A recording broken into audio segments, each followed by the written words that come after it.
केवल वो मार्ग अपनाया जाएगा तो इस संसार की जो अग्रिम पीढ़ी है वो शायद समाप्त हो जाएगी और ये जो जनसंख्या वृद्धि का विकास है वो रुक जाएगा। इसी व्यवस्था को बनाए रखने के लिए हमें ये सामाजिक व्यवस्था बनानी पड़ी। यद्यपि हमारी जो वैदिक व्यवस्थाएं थी, मैं किसी भी व्यवस्था का इसलिए बुराई नहीं करना चाहता, हर बुराई में भी कहीं न कहीं अच्छाई छुपी होती है। क्योंकि यहाँ एक गंदगी पड़ी होगी, जैसे गाय का गोबर पड़ा हुआ है, किसी की नजर में तो वो एक गंदी चीज है, हो सकता है मेरी नजर में ही हो, लेकिन वो दूसरे की नजर में उपला बनाने के लिए एक अच्छी कच्ची सामग्री हो सकती है। तो हर चीज बुरी हो सकती है, अपने क्या करना है, ग्रहण करना है। कुछ लोग कहते हैं मुझे गाली दी गई, तो ली क्यों तूने? गाली देने वाला जाने, उसकी बुराई थी, उसके बुरे जो विचार थे, आप क्यों ले रहे हो? विचार तभी अपने में समाहित हो सकते हैं जब अपने लेने की इच्छा होती है।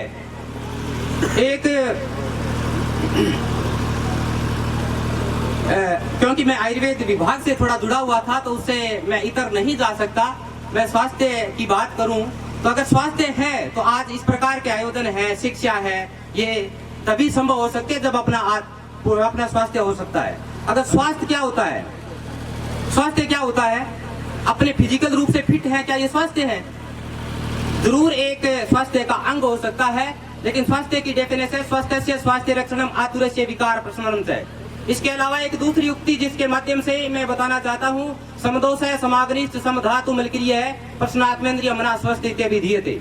अपना यह जो भौतिक शरीर है, जिसको जैन धर्म में पुद्गल कहा है, भौतिक शरीर ये जो फिजिकल है इसको पुद्गल कहा जाता है। आत्मा और मन ये जो अलग चीजें होती है, इसके अलावा अव्यक्त भी माना जाता है।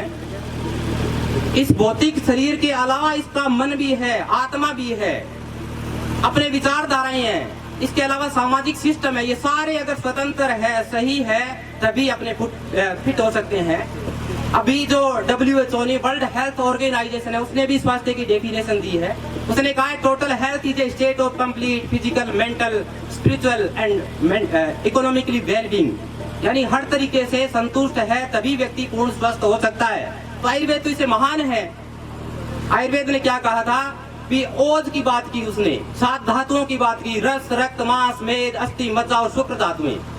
यानी अपने शरीर कहाँ से बनता है? एक अणु से बनता है। अणु यानी सूक्ष्म, जिसको परमाणु भी आज कहा जाता है।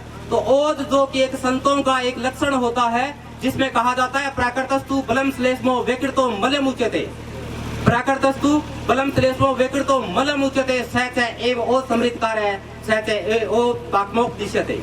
यानी अपने शरीर का जो श्लेष्मा है, क्योंकि ये शरीर है त्रिदोषात्मक माना जाता है, वात, पित्त और कफ। वात क्या होती है? वायु। पित्त क्या होती है? गर्मी। और कफ क्या होती है? श्लेष्मा। अगर तीनों समान रूप में है तभी व्यक्ति स्वस्थ हो सकता है। तो उस श्लेष्मा का एक सूक्ष्मांश वो क्या होता है? ओज होता है। रोज की मात्रा कितनी होती है? उसमें एक तर्क संहिता, एक आयुर्वेद का ग्रंथ है, वो कहता है अर्धांजलि, अंजलि कहते हैं इस मुट्ठी को, इतना अंत होता है। लेकिन एक अलग ग्रंथ है, वो कहता है केवल 1 बूंद होता है। अगर वो 1 बूंद खत्म हो गया तो आदमी का अस्तित्व भी खत्म हो जाता है। ये कुछ चीजें समझ में आई होगी, कुछ समझ से बाहर होगी, लेकिन मैं कहना चाहता हूँ अपना समाज में जो बुराइयां हैं उनको दूर करेंगे तो इस प्रकार के आयोजन होते रहेंगे। अपने अधिकारों के प्रति जागरूक रहेंगे। बाबा साहिब की जीवनी को अपने आराम से पढ़ते हैं। बहुत से पूर्ववक्ताओं ने इसके बारे में बताया भी था, लेकिन याद रखना, गरीबी से उठाऊं गरीबी का दर्द जानता हूँ, गरीबी से उठाऊं गरीबी का दर्द जानता हूँ, आसमां से ज्यादा इस जमीन की कदर जानता हूँ।